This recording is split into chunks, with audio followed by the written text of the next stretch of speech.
Good afternoon, everybody, and welcome back to the channel. So in my last video I said we're going to unhook the 1770 bean planter. We're going to hook the 9300 back up to the soil finisher and crumbler so that we can go work some corn ground ahead of Dad. So George and I are going to get the planter unhooked. So what we need to do is we're going to use bolts. I'm sure this originally probably had pins, but we need to put these right here to hold up the hitch of the planter. So what we're going to do is we're going to take the wing wheels and we're going to set them down on the ground, and we're going to put their stops in them to hold them up, so if anything bleeds off or anything like that, it'll stay there. And then we will pull the hitch pin out, we'll free it up, we'll use the hitch and free the hitch pin up, and then we'll get the hitch pin out, I'll pull up, and we'll let the hitch lay down on the ground, or as far as it goes, and then we'll unhook all of our hoses and all of our wiring, and then the planter will sit here until we're ready to hook it up. So when we're ready to hook it up, we'll just do the opposite of what we did. So let's get this done, get this unhooked, and get back to the shop.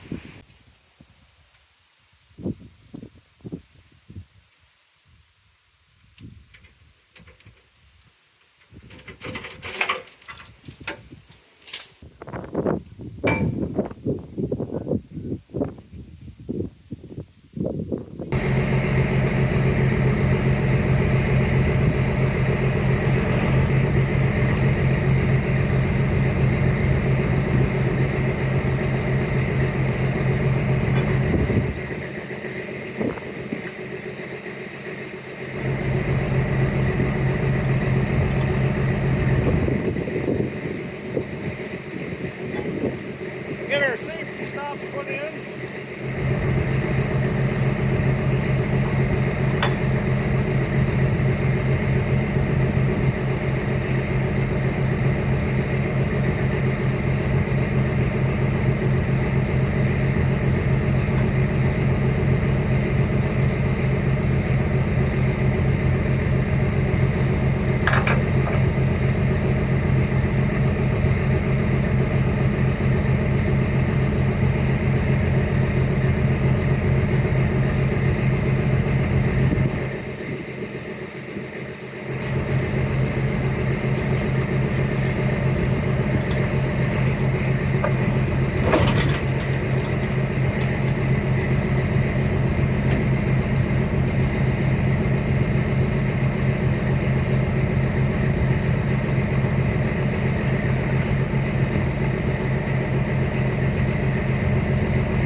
Alright, now we can unhook everything out of the back of the tractor.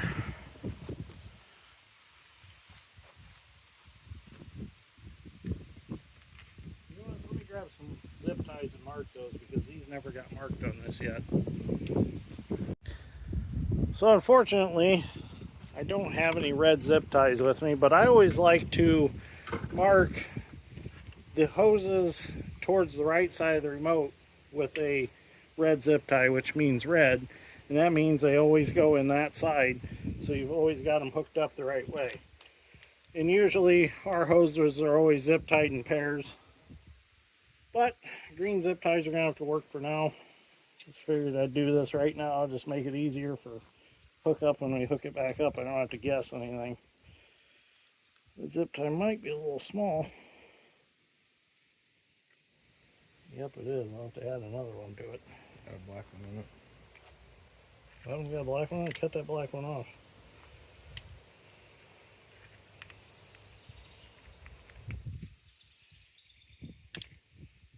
So on this planter, it's pretty easy because the big hoses are on remote number 1. They're the lift hoses, and then the smaller hoses are the hoses for the markers. They're not as big, so it'll be easy to decipher which ones go where. They're a little dirty, aren't they? Oh, get your knife, cut that zip tie off. Up towards that tarp strap, not towards the wire.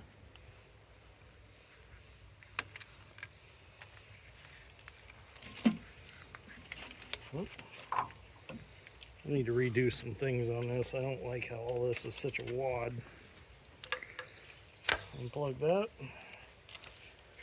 Get my tarp strap.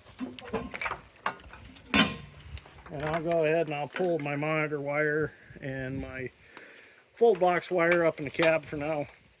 We'll just leave all that in the tractor. Well, I'm finally getting some soil finishing done. So yesterday, after I got back to the shop, I went to get the bolt that holds the hammer strap drawbar on, which that's the part that bolts to the top of the drawbar that makes it a clevis hitch for the implements that have a big eye. And the bolt was not in the toolbox like I thought it was on the back of the tractor. Apparently, when we took it out to swing the hitch over to hook the planter up, I had thought that I threw that bolt in the toolbox, but apparently it got misplaced somewhere else. So that is a big metric bolt. It's about 7 inches long. I think it's like 22 millimeters or something like that. Serial number break on this tractor says that it should be an SAE bolt, not a metric bolt. But apparently it has the metric hammer strap on it. So anyways, I go to John Deere yesterday afternoon. They didn't have one. They could order it. And it wouldn't be until this afternoon that I'd get it. So this morning I started a quest to find a bolt. I thought, well, I'll go to a case dealer. Maybe case dealer's got one. They didn't have one. So I went to John Deere in Winnemac. Thought, well, maybe they got one laying around from another tractor. They didn't have one. So I stopped at Rice Farm Supply there in Winnemac. I showed Jeff what I had. He's like, well, I don't have anything that big metric. Well, a nice gentleman come walking in. He says, well, what do you got going on there? And I explained to him I needed like 7 inches long. He said, I'll just get you a 3/4 bolt, 8 or so inches long, enough to get a lock nut on it, shove it all the way through and put a lock nut on it, tighten it up. He said, that's what I do on my big New Holland articulated. So that's what I did, and here we are. We're back at it. So that's a good thing. I appreciate his advice on that. Got me going. So George is disking. Now I'm running the soil finisher over what George has disked. And then Dad's going to plant it.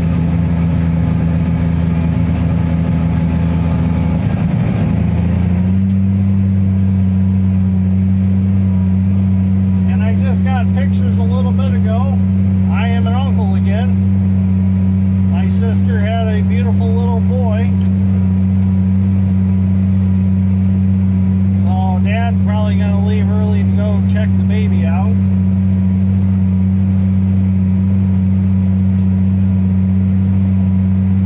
So I might do a little corn planting this afternoon. I don't know, we'll see.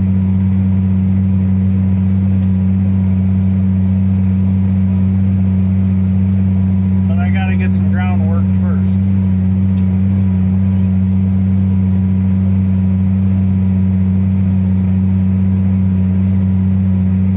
This field's a nice high dry field, so we shouldn't have any trouble getting it planted.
with REMC on my electrical situation on the new house and shop this morning, and they said that I won't need a transformer because I'm not over 300 feet from their power source, so that'll be a savings right there.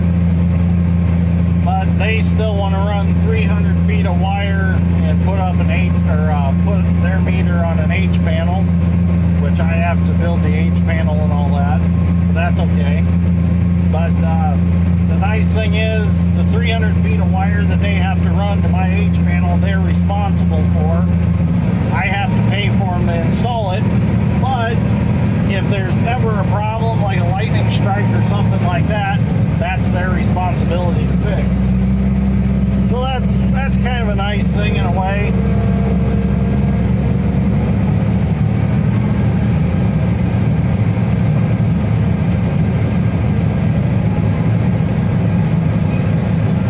I was worried I was going to have to put a transformer in and all that, which transformer's a little cheaper than I thought it would be. About $2,500 for the transformer. But if I don't have to do that, that'd be nice. Which it doesn't sound like I have to. So I'll have 100 amp service to the house, and I'll have 100 amp service to my shop, which will be plenty for anything that I do.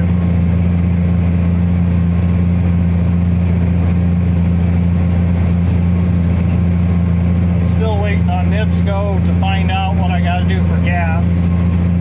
That's what really scares me. I guess to do the electric, the 300 feet, the guy I met with today, he said I'm probably looking at about $4,000 for installation. He said the gas is the scary part because he used to work for NIPSCO, and he said last he knew it was like $15 a foot to have them put the gas line in, and then it's so much for a meter. You know, 20 years ago, installations like that used to be free as long as you'd buy their product, but I guess it's not that way anymore. So we'll see what happens. I guess if it's too ridiculous, there's always propane, and then there's also the option of burning firewood, I suppose. We'll see what happens when that time comes. But things are moving forward. So we'll talk about that more when we get to it. Well, I got Dad some ground worked. He's started, so now I can kind of relax a little bit. Take my time a little more. Go ahead and start the next field here. Get unfolded.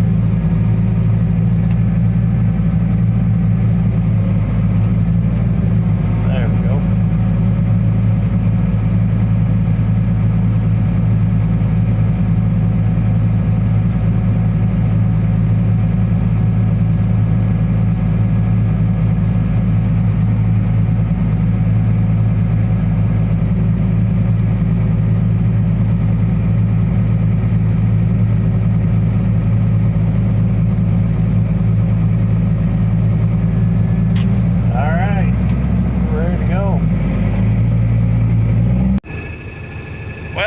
I didn't end up planting corn last night because by the time that it was time for Dad to leave to go see the new baby, we had a fertilizer opener wheel lock up and we didn't have the bearing to replace it with us at the field. So George and I just finished up some tillage work.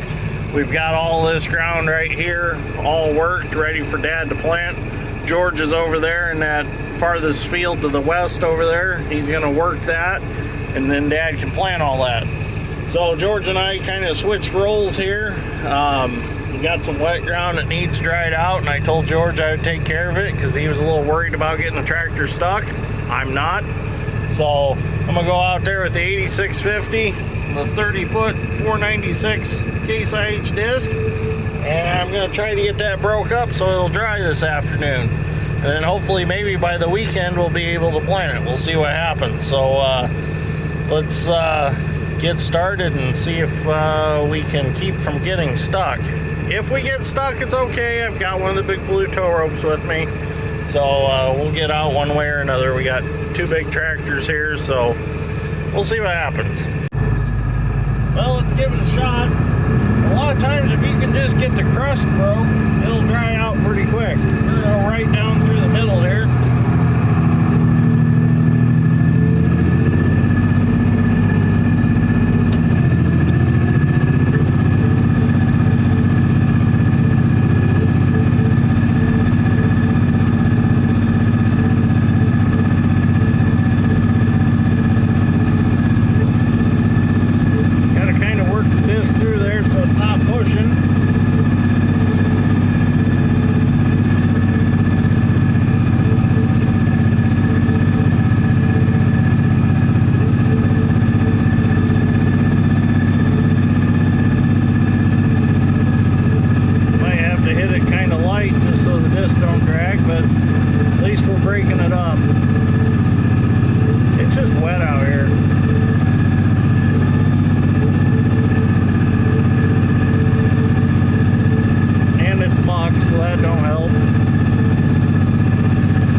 Where the Deere had really smashed the ditch in on the neighboring farm. We got permission to dig on the neighboring farm.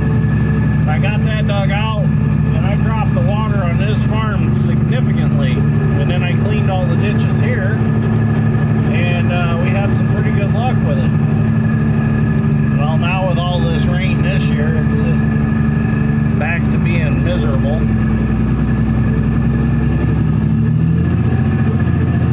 Might need to plow in some tile through this section here. There are existing tiles, but they're old. They don't work the best. Might be time just to put some new ones in. I need to find me another bucket wheel tile machine or trencher. I'm so sold on the concept of a tile plow.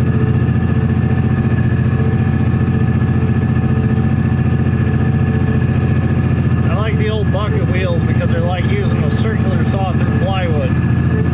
And you can physically see your tile going down in the tile boot and getting backfilled. You can also see if you cut through an old clay tile line. And if you do, you can stop and fix it so it's not causing a wet spot out in the field, or tie it into your new tile.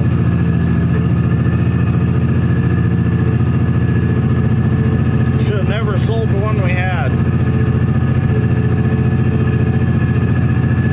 It's actually a pretty nice machine. It was a Speecher 6060. 6 foot deep at 60 miles an hour is what the original owner told me that 6060 stood for. That's not actually true. It would go 6 foot deep though. Well, 60 inches is only 5 foot. It would go a full 6 foot deep.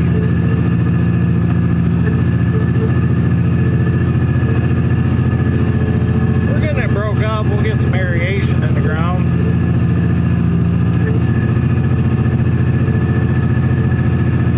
Keep getting some good days that'll dry out pretty quickly.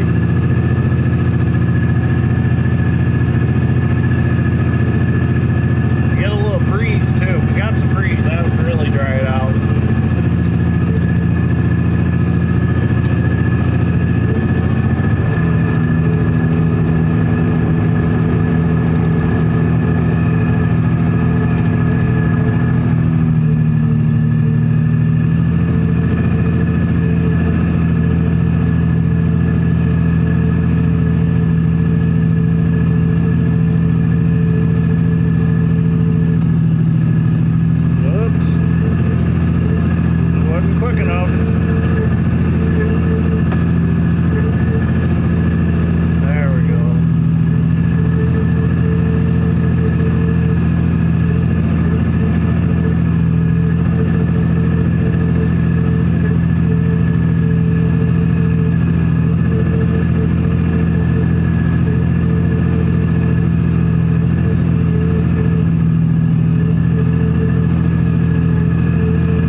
Of this wet spot as I could get. I went over in the other field over there, hit some wet spots, got what I could get, and that's it.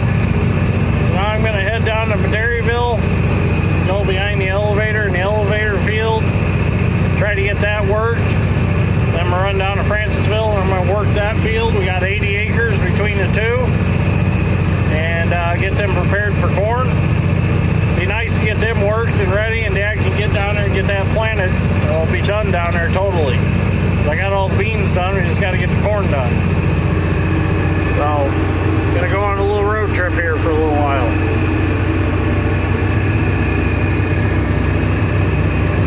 George should be able to get over most of this field, get it ready for Dad to plant it, except for that spot through there that's kind of green. That's all too wet. We got quite a bit of this planted. Probably have to come back later for some of it. So I made it over here to Madville. Got my first pass. Got me a slight angle across the field. This is some wicked ground. It's got a lot of clay in it. It's really chunky. So the crumbler is going to do its job behind the soil finisher. It's going to have its work cut out for it. It's got to break all them chunks up. So I'll get this disced, and then I'll come back later with the soil finisher and run over it. Looks looks pretty promising. I don't see standing water out here. A couple days ago when we came down here, there was quite a bit of standing water along the road that I don't see anymore. So I think we're going to be able to get this planted.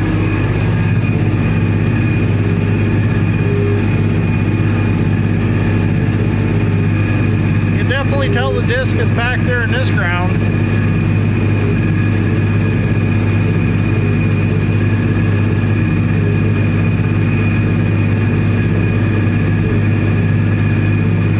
Actually got some dust. It's supposed to rain all weekend, so we'll see if we can get this done. We've got today and tomorrow. Tomorrow's Friday, so we'll see what happens. Even if we get a little rain, it won't hurt nothing, as long as we don't get like over a quarter of an inch or something. It wouldn't hurt to get a little rain on this to soften it up a little bit. We'll see what happens. Well, there's one more field done. Got over every bit of it. It's not going to be any problems at all planting it. So I'll come back down here with the soil finisher and hit it with that, and it's good to go. So I'm happy with it. It turned out real nice. It's chunky, but the crumbler will take care of that. That's its job. So I'm going to fold up and head on down to Francisville and try to get that one yet tonight. We'll see what happens. Good Friday morning, everybody. So I think I'm going to call this video, I'm going to title it Musical Tractors, because that's what I've played this last part of the week, is musical tractors. So I'm heading down to Madville, got the finisher and the crumbler, and I'm going to go finish that field that I disced yesterday behind the elevator. I'm going to go determine if it needs disced again, or if we can go ahead and just run the finisher on it and call it good and plant it. So they're talking storms at like 5 p.m. this afternoon, so we want to get down there. Dad's going to finish the field that he's planting, and then he's going to get down here too. We're going to get this planted, knocked out before it gets wet again. Because if it gets a considerable amount of rain on it, it's going to get slimy because it's clay. So let's get down there, get it all nice and fitted for corn, and then we'll head down to the Francisville farm. George is going down there right now. He's going to fix one of the depth stops on the planter, or on the disc, and then he's going to finish discing that. So let's see if we can get these done today. Well, we made it down here at Madville, got everything unfolded. So here's our problem. We got these chunks like that. The problem with that is when you plant a seed of corn in here, if these chunks lay around it like that, that doesn't give you good seed to soil contact. So we need to break those up so that we can get good seed to soil contact. So let's see what happens. I think we should be able to break this up and make a nice seed bed out of it, especially with the crumbler back there, or the 200 John Deere seed bed finisher. Just got to get this back where it belongs, just like so. Kind of hit a good sized bump on the way here. Almost ran a wiener dog over on the way here. That was a bad deal. Scared me to death.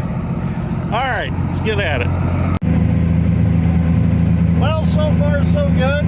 Crumbler's doing a pretty good job of breaking up the chunks.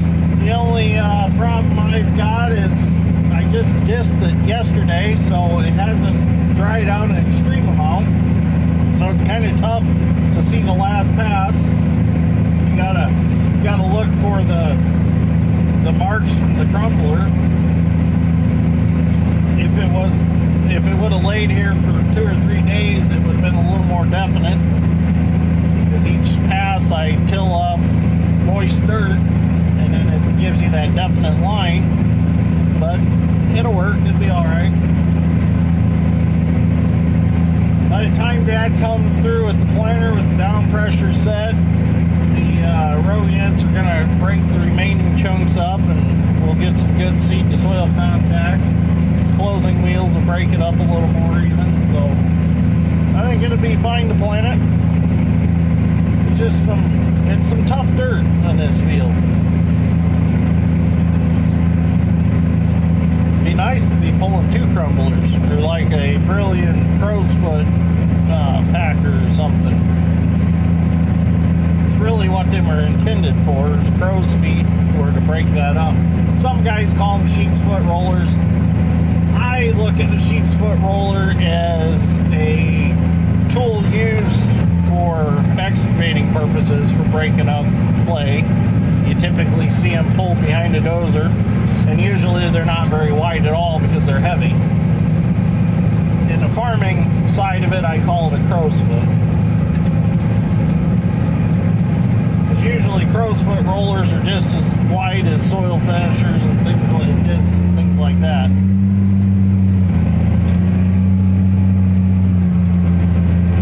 I get a kick out of it. There's a lady down here that steps out on her porch every time I go by, and she videos me, and probably descended to a family friend that farmed and likes to see, the tractors, or maybe a kid or something like that. I get a kick out of it because here I am videoing everything I'm doing in a tractor cab, and she probably has no idea that I have a YouTube channel, and she could send the links to the videos to whoever, and they could get, a broader perspective of video, and they could sit and enjoy it. I need to get like big decals for the tractors that say dirt grade steel on them. Check us out on YouTube. Oh, I forgot. We got to make the announcement. It's about the end of May. Got to make the announcement on who won the weight on the wrecking call. We do have a winner that did guess it in the comments, so I gotta get that done. It was a pretty fun contest. Had a lot of comments on what the weights were, what people thought the weights were. Some were extremely high. Higher than I thought anybody would guess it, but hey, it's deceiving. The size of that ball is deceiving.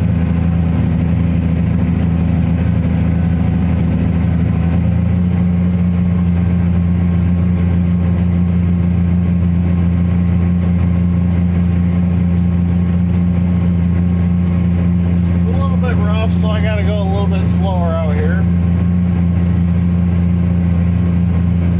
So, the story of the wiener dog, I'm on my way down here, and I'm going along, and there's kind of a house that sits back off the road, and the driveway is kind of up through the trees, and I'm driving along, minding my own business. All of a sudden, this little brown wiener dog comes running out in the road in front of the tractor. I have a wiener dog. I love them. They're my favorite dog breed.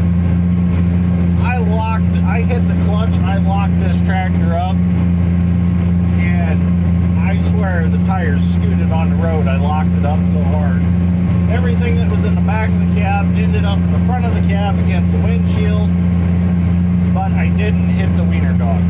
So that's all that matters to me. It would just ruin my spring if I hit that poor dog. I have one myself, and I know what precious little dogs they are.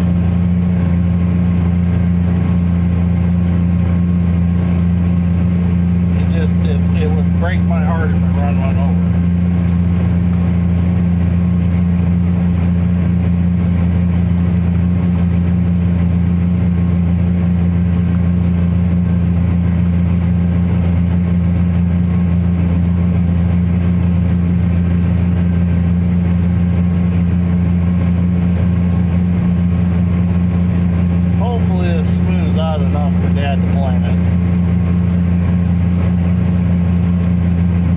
Rough, and it's always been rough since we started farming it.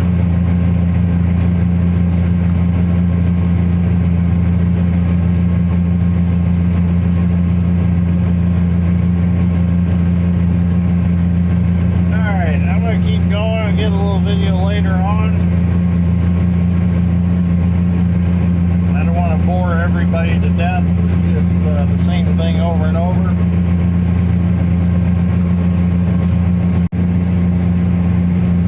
And also, I found this radio station that I really, really like out of Rensselaer. It's 97.7, and they don't repeat music. It's all rock music.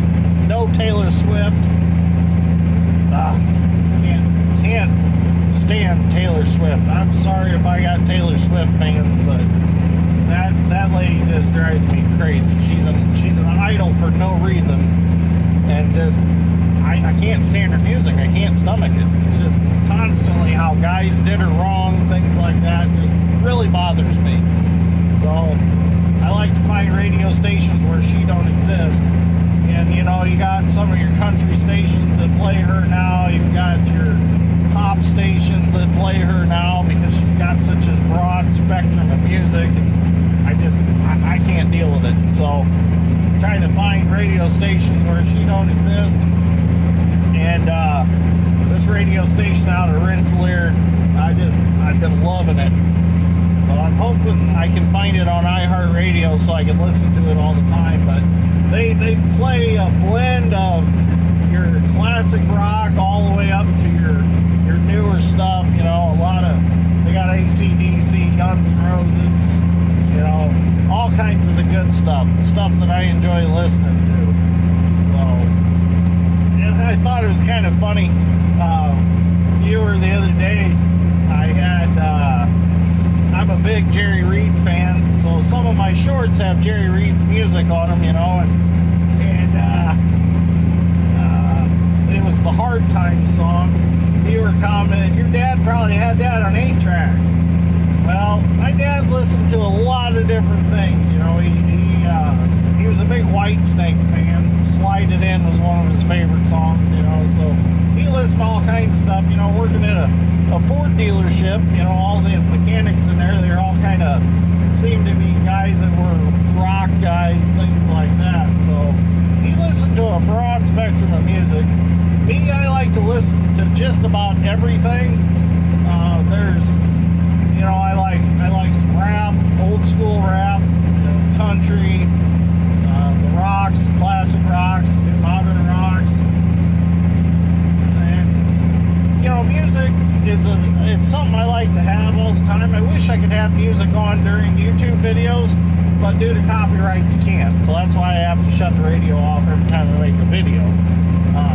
But I most of the time listen to music doing everything I do because I just can't work in silence. My dad, now that he's older, he can sit in a tractor all day long and not touch the radio once. It just, I don't know how he does it. I gotta have some sound, you know. Makes the day go by quicker, keeps you relaxed. You know, even some musics you get, like running an excavator, sometimes you get running the excavator to the beat of the song, you know, the beat of the music. So, but, yeah. I do remember my grandpa's 4430 had an 8-track player in it. I think that was the only thing I'd ever been in that had an 8-track player in it. And it was, I believe it was I can't remember. I think it was a John Deere. Was it a John Deere and RCA? I don't remember, but I know it was like a separate unit off to the side that hung in the roof of the cab. But I remember when my uncle got the John Deere 8420. That was the first tractor I'd ever ran that had a CD player in it. That was pretty cool. I used to bring my CDs to work and listen to them.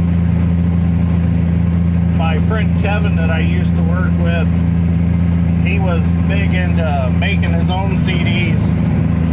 And he would make these different mixes.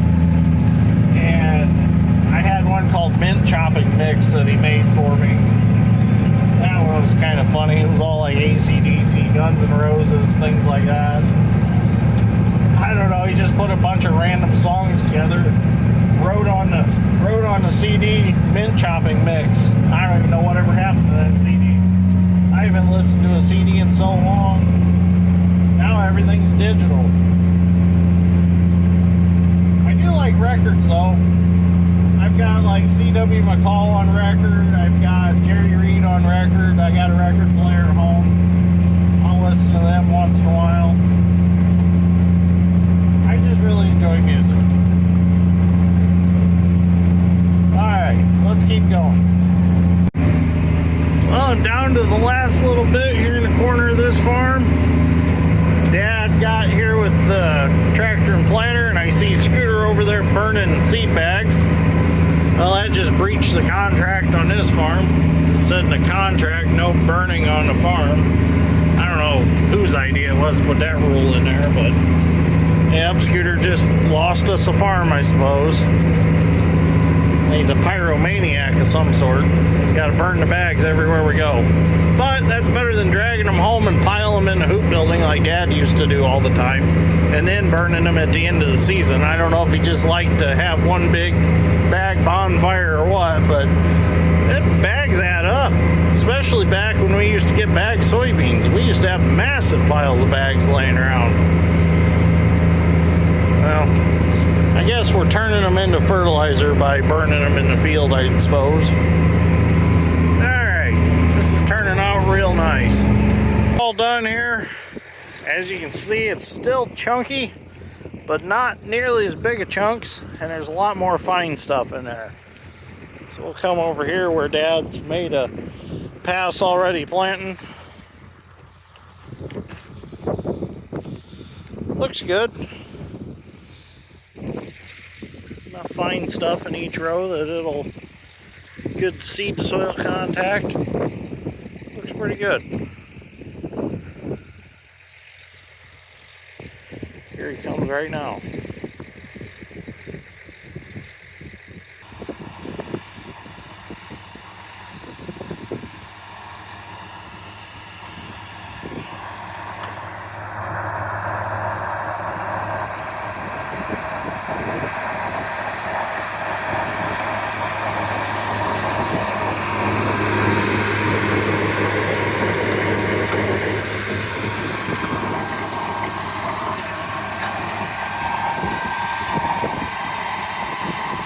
We upped the hydraulic pressure on that tractor, and now this planter raises a lot faster with the blowers running for the vacuum.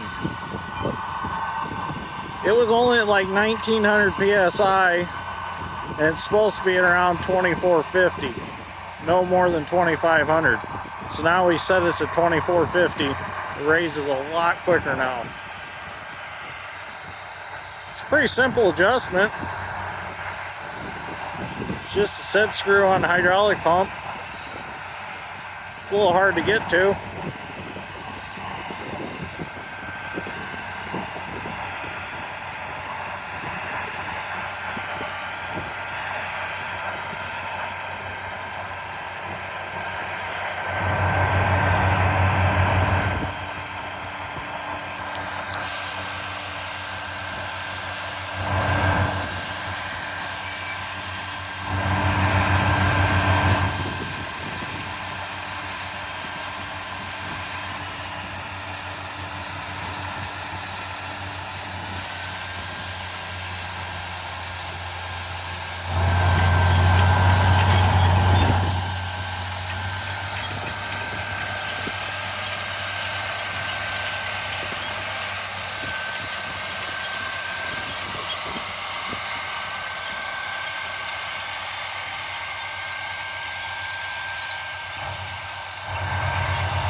Well, I better get 9300 out of his way.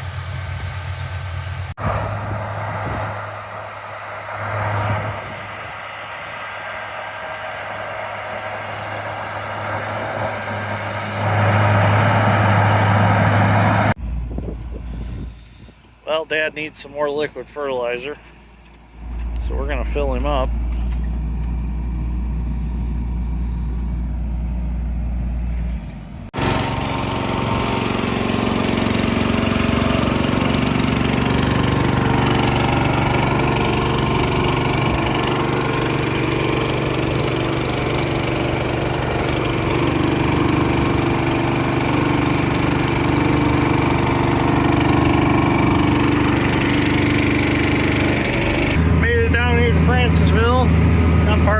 field done. There's about 46 acres here, so it's a big triangle.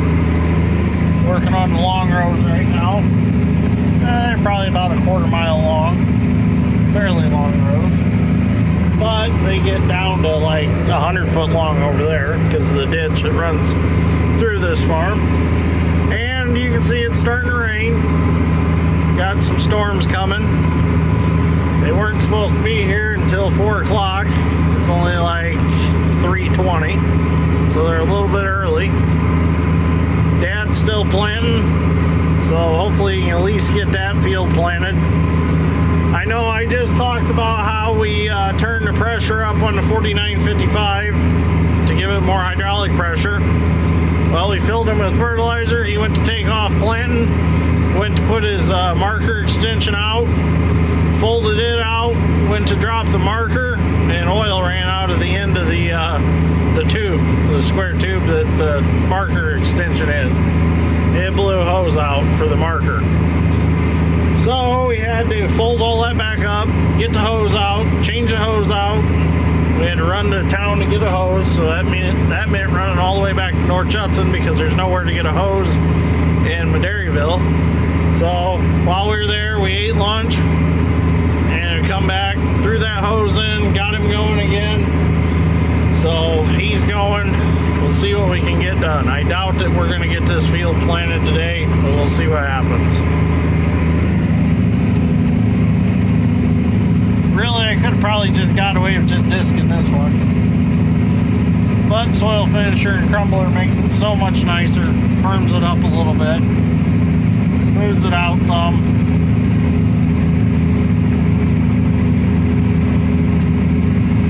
Makes it look a lot prettier too. So it's worth running it over. Well, unfortunately, I am rained out. I'm gonna make this my last pass. Dad just called me. He said he's rained out too. So unfortunately, we didn't get that field completely done. Just got kind of wet and tacky, and it's building up on his wheels. So he's gonna quit before he makes a mess out of the planter. So it is Friday afternoon. I wouldn't mind a little time off. So I think this is a good stopping point for this video. And I'm gonna go home, get a shower, and go see my new nephew. My sister and Marshall got to bring him home today. So they are home with the baby. So I'm gonna go see him, see what he's like, meet him for the first time. I guess he's a little bitty guy, so it's gonna be, I think he's like 6 pounds 4 ounces, so he's got some growing to do before he gets to be my size and gets to be running these. So anyways, thank you for joining us for this episode of Musical Tractors. I know we bounced around a lot in this one, but I think I got some good video. So if not, we had some good conversations throughout the video. So thank you for watching. I'll see you all in the next one when things dry off.